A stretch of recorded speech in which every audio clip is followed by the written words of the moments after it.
All right, we're live. We are live from London. It is 12:18 a.m. here in London. And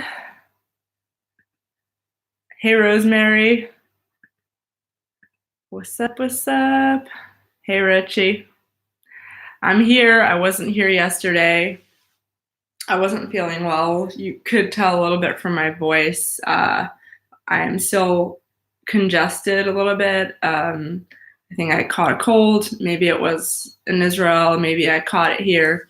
But last night I really wasn't feeling well. I just got home and went to sleep. It was a long day. I covered Tommy Robinson's trial, mostly just tweeting and periscoping and all that stuff. So, yes. If you watched the Periscope I did yesterday, it was, hey Joe, hey Karl. I caught Ebola from the streets of London. I probably shouldn't have eaten my fruit that I just got from the market with my hands after my hands touched so many disgusting things on the metro. So James says, have you ever try flaming hot Doritos? Hey, Jorge. I did. It's called the Tube. All right, Marshall. So I was on the Tube a few times today, also yesterday, and I actually really like London. I thought I would hate it. Yesterday I was really not feeling well, but I actually really like London. London is cool, and it's like a proper New York. It's like New York, but way nicer. Like, it just feels so central. Everything's going on there. It's exciting and happening, but at the same time, you don't have to be in like a really loud area. It's not always loud. Like, I'm staying in the central part of town, and it's not loud at all. I'm able to sleep comfortably. In DC, on the other hand, like, if you don't live in the center, you're out in like some unsafe area. So you have to live in the center of DC, or unless you live in Virginia, which is really expensive. And it's really loud. I live in a really loud part of town in DC, and it's like, I didn't realize how much sleep I was missing until I came here, and I was staying in Jerusalem last week, and I'm finally getting some sleep.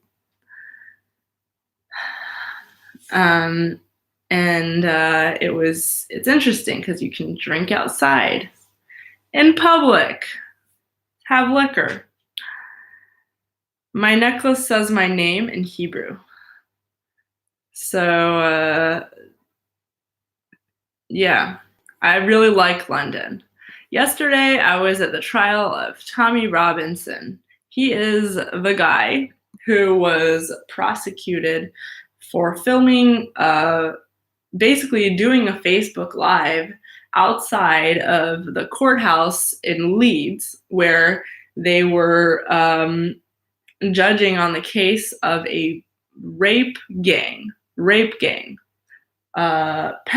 rape gang. It was like, apparently a group of guys who were also immigrants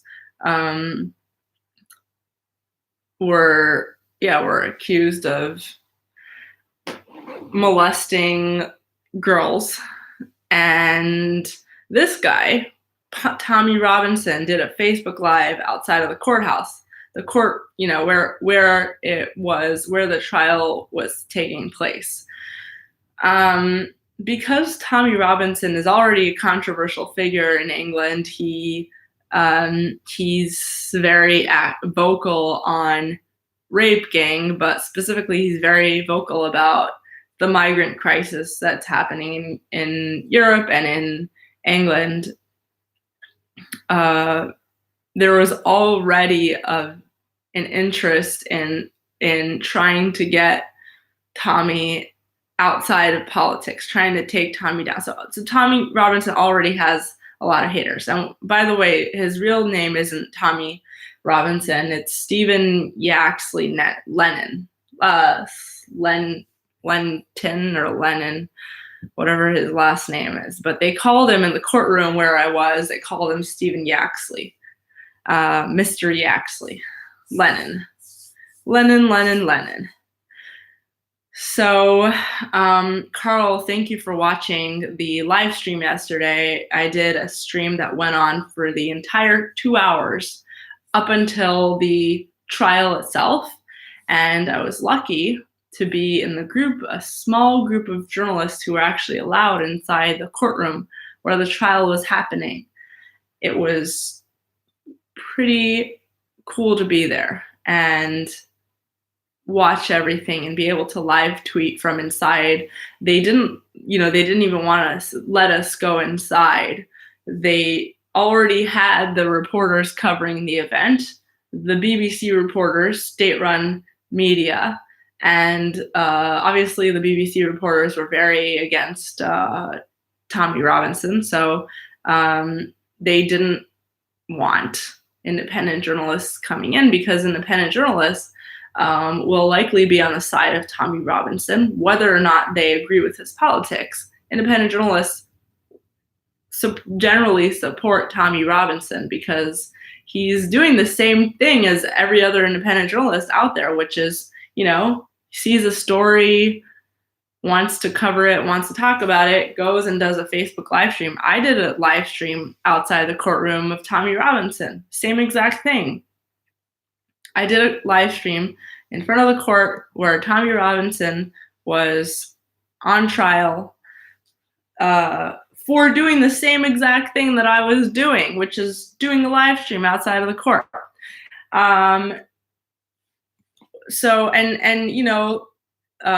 Whatever his opinion was, I was giving my opinion too. So basically, the same thing that any other independent journalist would do, which is go somewhere and report on something and do live streams based on whatever it is that they're saying. This guy was on trial for having done, and it was like there was a vested interest in trying to get him in trouble for doing that. Even though it was really hard for them to do it. I was sitting in the courtroom. They were trying to figure out different ways that they could possibly charge him. Like, it wasn't like, oh, he did something wrong. He violated the law, and this is what he gets for that. It was like, well, we need to find a way to charge him. We need to find out how he violated the law.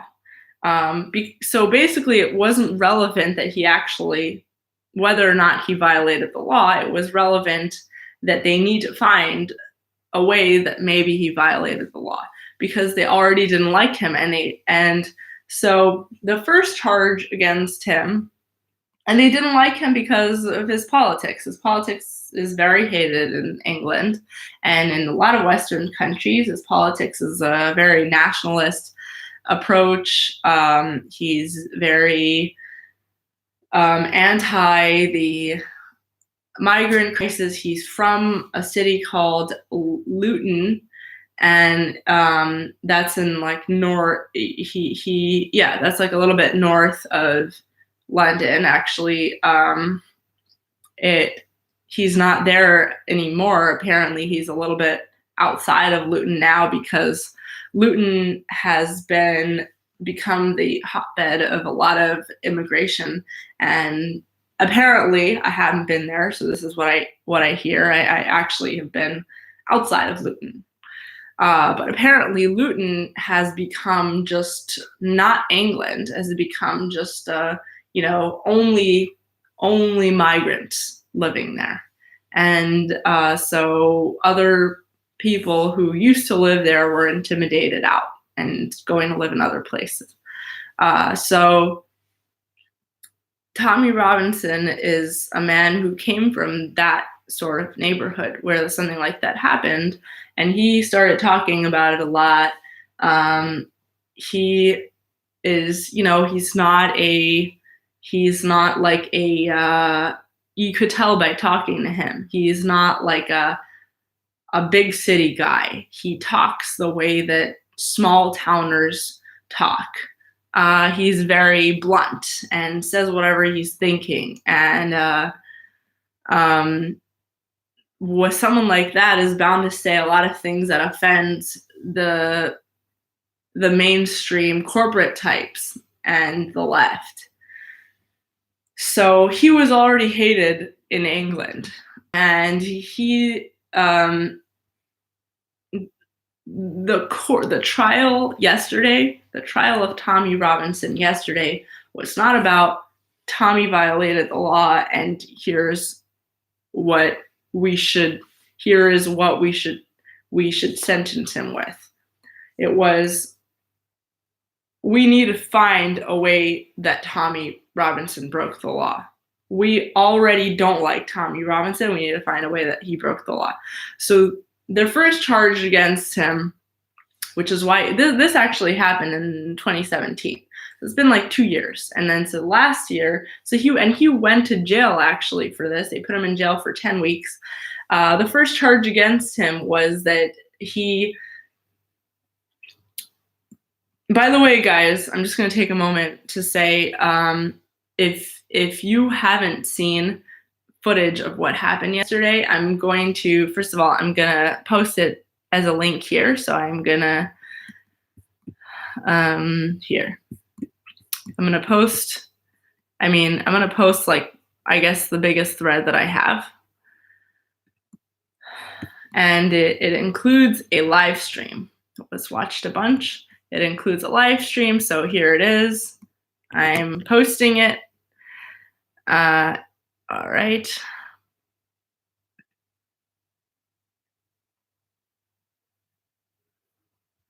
Okay, so I posted the link to my live stream that I did yesterday. It's just like 2 hours. You don't have to go through the whole thing, but it just gives you a view of what was happening in the hours leading up to the trial. And then it also includes a live tweet thread of what was happening inside the trial, inside the courtroom. And then after that, there's a bunch of little tweets and little videos I took of like what it was like coming out of the courtroom. And because we weren't allowed to live tweet and take video, we weren't allowed to take videos and photos inside the courthouse, but we were allowed to do live streams. So, yes. Oh my gosh. Thank you so much, Karl and Jesus. Thank you so much, everybody who's here. I've been told by so many people to stop doing these live streams because, it's too, it's not edited. It's too unprofessional. It's too personal and, different things like that. But the reason why I keep doing them is because of you guys, like the feedback I'm getting. And it's really nice. I feel like I'm just sitting, in my comfortable space and just talking to you guys. And I really enjoy it a lot. And it's just, it's like I don't have to post something and then later find out what the feedback is. I get to do it live. I get to do it right away and get feedback right away and communicate. So, anyways, so yeah, this isn't all that I'll be doing. I'll be posting videos and it's going to get a lot more refined over time, but this is, it's just for now, this is what I'm doing. And I enjoy it. So it's like the most interesting thing I do throughout the day. I'm mostly writing. So this is like, it's great. Anyway, if you're wondering about my voice, it's because I'm not feeling so well. I think I'm getting a cold. So yeah, the trial yesterday, there was all kinds of people protesting outside. It was mostly pro Tommy activists. It was mostly people who supported Tommy, and they were like, Tommy. What was it? It was actually really cool to watch. There's just so much support, so much people, so much support for him, and there was a group of people who were against him. They all were holding signs, and the signs were from three groups: United Against Fascism, Socialist Worker Party, or something like that, and Stand Up to Racism.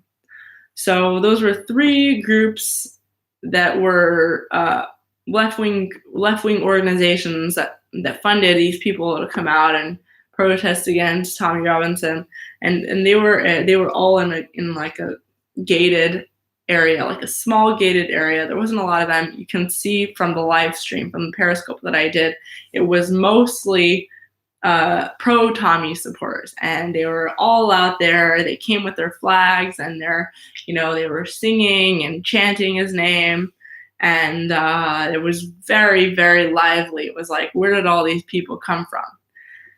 So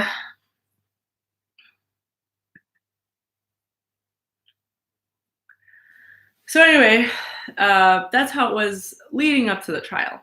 Inside the trial, it was, first of all, we were inside live tweeting. It was Tommy, it was his attorneys, it was a few, there were judges, there was attorney general, and then there was a group in that area, like the main area.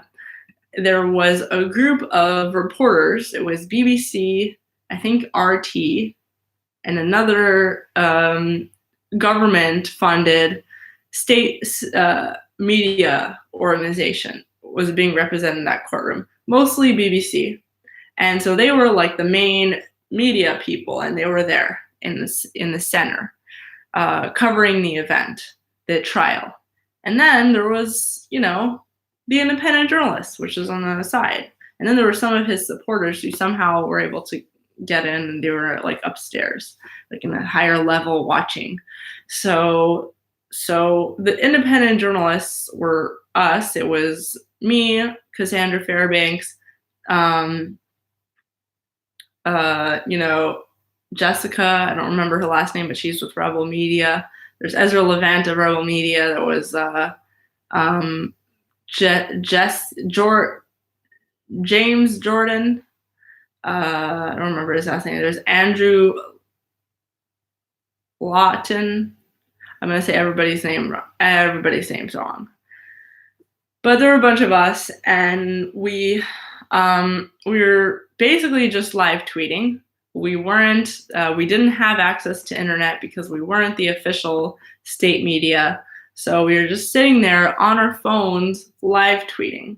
We didn't have the passcode to internet stuff. I mean, actually, I think Cassandra did. So no, never mind. I didn't.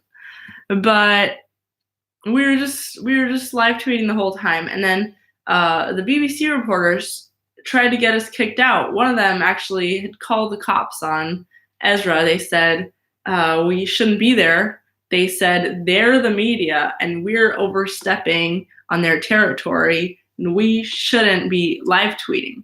They said that we're not the real media and our press credentials are fake, and we're just a bunch of independent people that call ourselves journalists.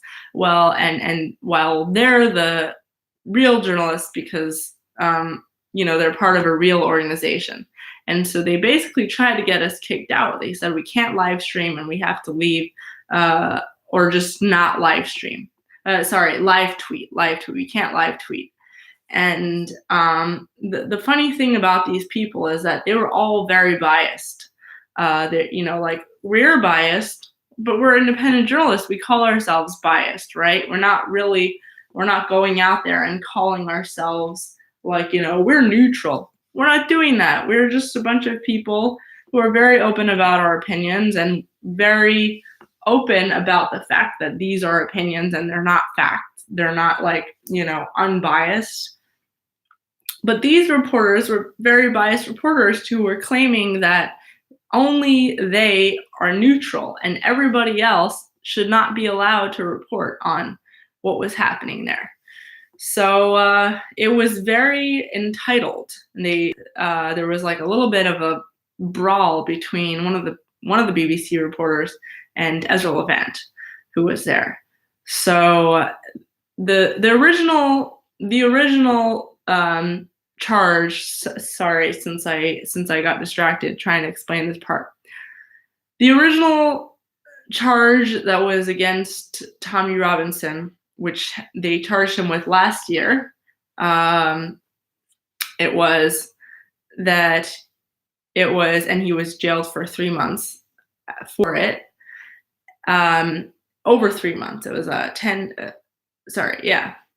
The original charge was that he interfered in the outcome of the trial by Facebook live streaming it and putting his opinions out there. By Facebook live streaming outside of the courthouse and putting his opinions out there because he has a lot of supporters, the charge against him was that he interfered with the outcome of the trial by swaying people's opinions. And that was the original charge. And then it was, they evaluated the way that it was handled, and that basically, and this was the courthouse in Leeds, and the Leeds judge ultimately decided that he had not actually changed the outcome of the trial. The trial had continued the way it was. It was not affected. It wasn't affected by his Facebook live stream. That was the outcome of the first charge. And then this time they said, well, we can't. So the Attorney General said we can't charge him on contempt of court for interfering in the outcome of the election in the trial, because he didn't actually do that, and the Leeds judge already admitted that he didn't actually do that. So we have to find another thing to charge him on. So they actually found a new charge, a new contempt of court charge against him, which was that he caused harassment of the defendant in the trial. The defendants, the people who were on trial for rape gang. So they're saying that he caused harassment of the rape gang people because by doing his live stream outside of the court and talking about the trial and showing these people that were walking in and out of the trial and talking about what they were on trial for, that he was causing harassment of the defendants because his supporters would see the Facebook live stream and then think badly of these defendants, which, whether or not that's true, by the way, I recommend you guys go and watch a Facebook live stream yourself. It was just a live stream, just like anything else, just like me going there and doing a live stream in front of the courthouse. That's what he did. It was a live stream. Whether or not he elicited hate or whatever, had an opinion that was very strong against these defendants, he is allowed to do that. Like, why is he being put on trial for doing that? That's his freedom of speech. And people are like, but it's not freedom of speech when you're doing a hate crime. But he didn't do a hate crime, and he didn't tell anyone to commit a hate crime. It was he was just acknowledging what was happening, and it's ridiculous that you can go to jail for something that you simply said just based on what you saw. Um, I don't understand why. I don't understand why this is a controversial take. I just don't understand why it's controversial for people to go and so people are like, well, Pardes, is this really the hill to die on? Why are you talking about this so much? It's not a big deal. Well, it is a big deal. I don't care who it is, Tommy Robinson or anyone else.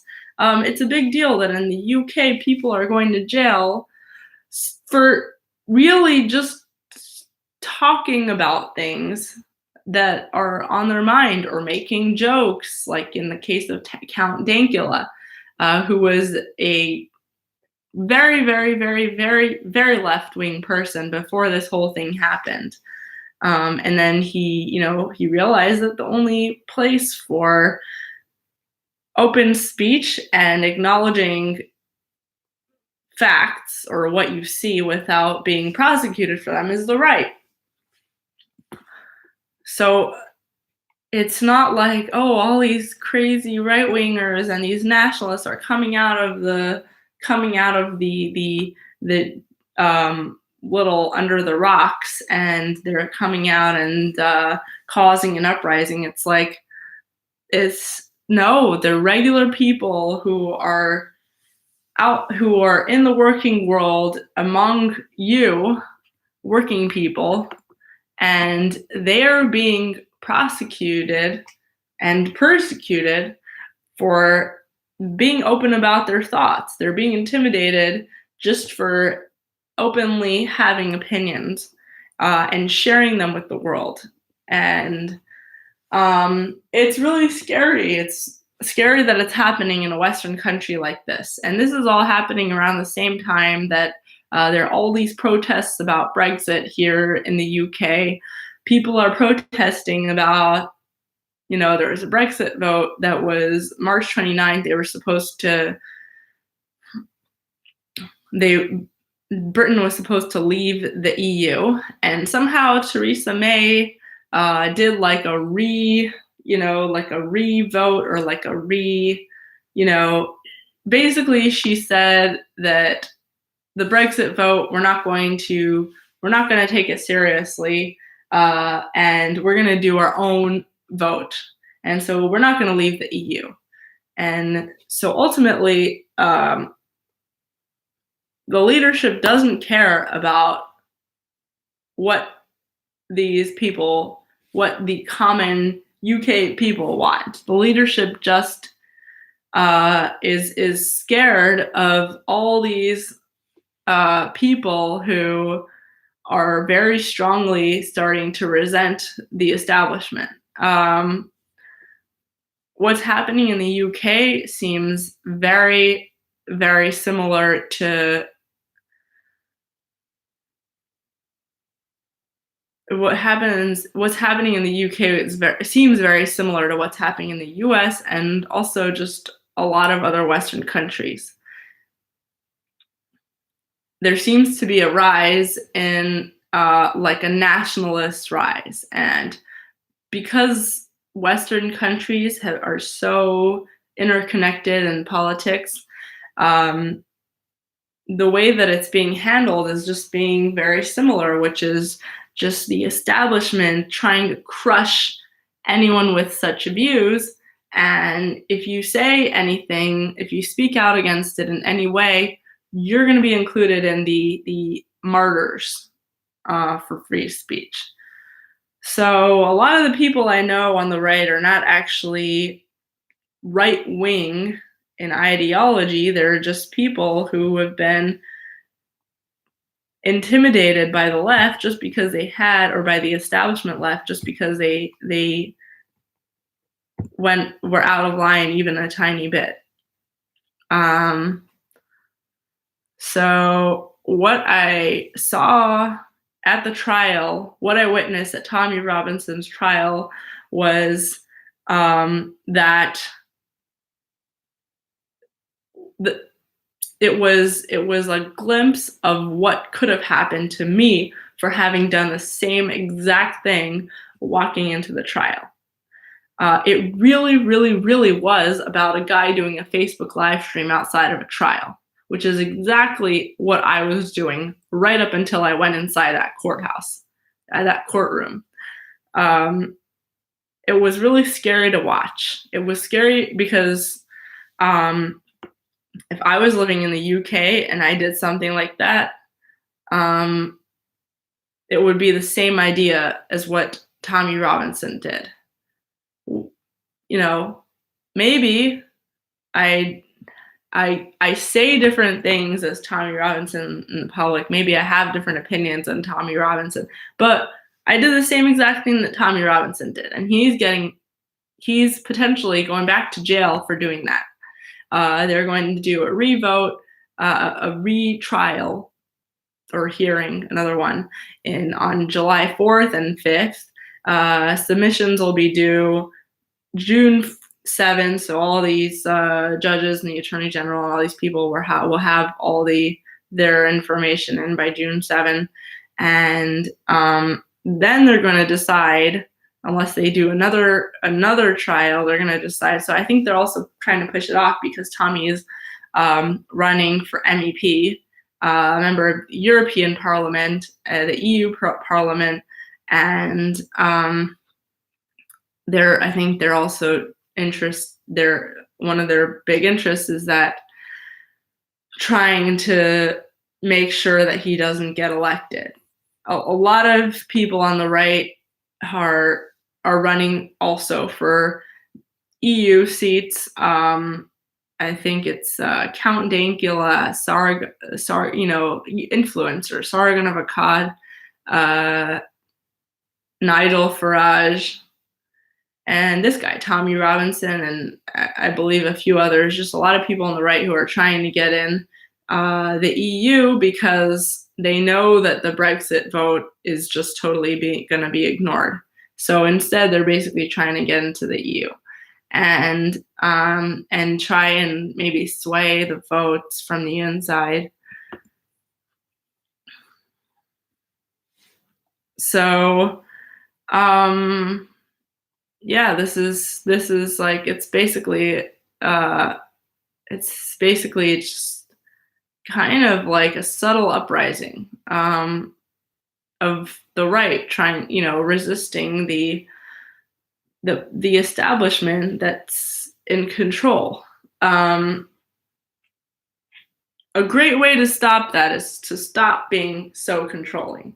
But also, it's really starting to get intense. The struggle is really starting to get intense.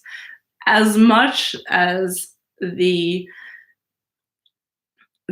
courts are just totally, as much as the courts are putting people in jail and prosecuting people for doing nothing but just having opinions and saying them out loud, or covering things out loud, talking about what they see, facts and whatever. As much as that's happening, the control and the oppressiveness is happening on the establishment side. The populist right is also becoming very angry, and it was way more intense than anything I've seen on the right here in the United States. So the populist right, what I saw at that outside of the Tommy Robinson trial was way, way, way more energetic and more intense than what I've ever, seen in the United States, because it's more intense over here in the UK with censorship. So, when I walked out of the courthouse, sorry, there was so much support for Tommy Robinson. There was a lot of cheering, there was a lot of chanting, and there was a BBC reporter who was walking out, and he was actually mobbed by a bunch of the supporters. He was actually tackled physically, and pushed out, and the cops had to help him get out of the mob, which, there should never be a mob attacking somebody, but that's how intense the crowd was. That's how intense they were. They were so mad at the BBC. You know, they were so sorry. They were so fed up with the mainstream media and the state, BBC's state-run media. They were so fed up with state-run media that this actually, I don't think this would even happen in the United States. There was a real resentment of the establishment, and I think in Europe it's definitely more intense than the United States, but the same idea. So yeah, that's what happened yesterday. I think Tommy Robinson is probably going to maybe get prosecuted for something. They're going to try and get him in jail for something, and it's very possible that he'll go back to jail. And but he has a lot of supporters. If he does go to jail, there will be a lot of protests again, and there could be just crazy riots or something. I don't think people are just gonna let it go. So yeah, that's what happened yesterday. That's basically it. And then I got a cold or a cough or whatever this is. And Landscape Guy says, I would love to smoke a joint with you, Israel, hold it down. I would really be down to smoke a joint right now, but I think it's illegal here in the UK. So, all right, that's it. I'll be back in the United States tomorrow. Back to doing my regular live streams, regular time, with better internet, better streams, and I'll be able to multi-stream this on Periscope, which would be so nice, and also Twitch. If anyone's on Twitch and wants to see this there, it would be really nice, and I can only do it with a good internet speed that I have in my school back in DC. So we're gonna do some of that. Definitely check out those platforms. Check out my Instagram, which is down in the description below. Check out my Twitter if you're not on Twitter, and check out my Patreon and PayPal. Just warning you about Patreon and PayPal. We're still in the beginning stages of that, so everything that you help me out with right now is a selfless thing. It's something that every penny helps and counts, and every single person who's helping me right now is like I know you, and I know who you are. I know who's helping me out, and it means so much to me. And you don't not that only the people who are on Patreon or PayPal, just everyone, every single person who subscribes to my channel. It's like I see you and I appreciate it a lot. And I love seeing you here and communicating with you. And I'm definitely excited to do more of this kind of stuff. I'm also really excited because I basically moving to a new place. I'll be really close to my friend Cassandra Fairbanks, and also have a studio, which is so exciting. I didn't think I would have one this soon, and it was just a strike of luck. Someone, I'm not paying. I'm not paying for it, is the long story short. I'm not paying for the studio. Everything's just falling into my lap. and in ways that I had not planned or expected. And to be honest, I didn't have any plans for this in the first place, but it's just all happening very quickly, and I'm very excited for that. So definitely like this video, subscribe, and we're excited to do a lot more things. It's been, I think at this point, it's been about 6 weeks, 5 or 6 weeks, and we're almost at 1,000 subscribers. Just about 130 something left until we hit 1,000. So we're really excited for that. And I'll see you guys tomorrow. Regular timing. Be there, or be square, or be there. Have a good night, everybody.